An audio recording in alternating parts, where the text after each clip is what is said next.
উত্তর পূর্ব বঙ্গোপসাগর ও তৎসংলগ্ন এলাকায় আগামী কয়েকদিনের মধ্যে একটি লঘুচাপ সৃষ্টি হওয়ার সম্ভাবনা রয়েছে। এই অবস্থায় দেশের বিভিন্ন স্থানে বৃষ্টিপাতের প্রবণতা বাড়তে পারে বলে জানিয়েছে আবহাওয়া অধিদপ্তর।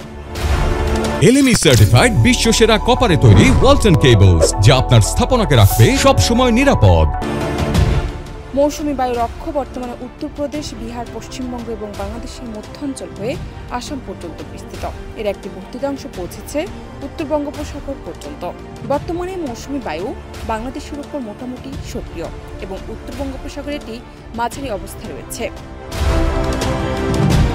আবহাওয়া অধিদপ্তরের পূর্বাভাস অনুযায়ী আগামী 24 ঘন্টায় দেশের প্রায় সব বিভাগেই হালকা থেকে মাঝারি ধরনের বৃষ্টি বা বজ্রসহ বৃষ্টির সম্ভাবনা রয়েছে। সেই সঙ্গে কোথাও কোথাও দমকা হাওয়া বয়ে যেতে পারে। ভারী বর্ষণের আশঙ্কা রয়ে গেছে। রবিবার সন্ধ্যার পর থেকে ঢাকা সহ খুলনা, বরিশাল, চট্টগ্রাম, সিলেট বিভাগের অনেক জায়গায় বৃষ্টি হতে পারে। একই সময় রাজশাহী, রংপুর ও ময়মনসিংহ বিভাগের কিছু কিছু এলাকাতেও বৃষ্টির পূর্বাভাস রয়েছে। সেই সঙ্গে দেশের কোথাও কোথাও মাঝারি থেকে ভারী বর্ষণের সম্ভাবনা রয়েছে। জানাত নিপু, দেশ রূপান্তর।